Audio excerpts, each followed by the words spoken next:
disengaged us from the pulley cable. The professor's eyes shone brightly with terror. We're now dead in the water. Chapter 20. April 30th, 8:18 a.m. AMT. Boa Vista, Brazil.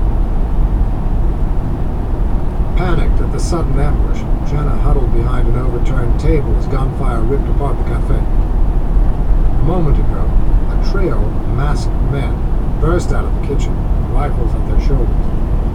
At the same time, the front plate glass window shattered behind them, blown out by someone shooting from the street.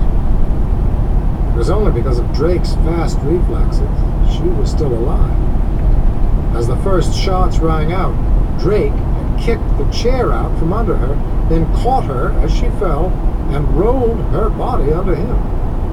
One of his fellow Marines, Marlowe, tipped the heavy wooden table on its side, giving them temporary shelter. His partner, Schmidt, fired at the assailants.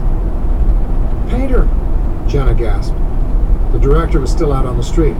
"On it," Drake said. "Stay here." He shoved up, trying to get a fast glance through the blown-out window. Out on the street, the sudden staccato retorts of a pistol blasted away, in contrast to the louder rifle fire. Had to be Painter putting up a fight. "Looks like he's hurt. Pinned down," Drake reported as he ducked back down. "Malcolm, Schmidt, cover me. Hold the fort." Not waiting for a response from his teammates, Drake leaped out of hiding. Both Marines kept up suppressive fire as the gunnery sergeant dove headlong out the window. Jenna reached to her pack, her own weapon, preparing to jump. As her fingers tightened on her pistol's grip, the firefight both inside and outside grew more intense. One of the gunmen toppled over a table. The other two dropped behind a counter, firing from a well-protected spot. Malcolm swore, ducking back into shelter, his ear bleeding.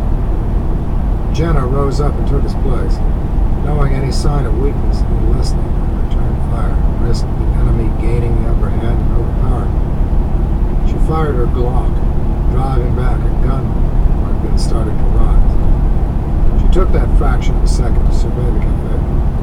Bodies littered the floor, blood spreading over the tiles. She noted a few small movements.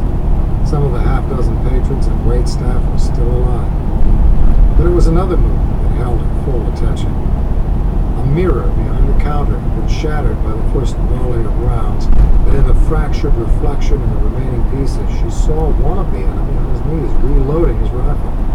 There won't be a better chance. She fired again toward the position of the first gunman. "Now!" she yelled to the two Marines. She didn't have time to explain more, so she simply dashed from behind the table and sprinted for the counter, hoping they would understand. They did. Malcolm and Schmidt flanked her, firing at the rifleman who was still an active threat. Under such sustained volley, a bullet ricocheted off the rim of the metal chair and struck the assailant, knocking him back. Jenna reached the counter and vaulted high, feet first, sliding her hip through the broken plates and scattered utensils on the top.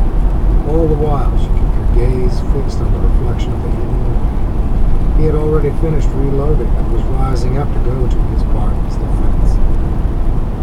As he popped into view, she already had her left leg cocked and snapped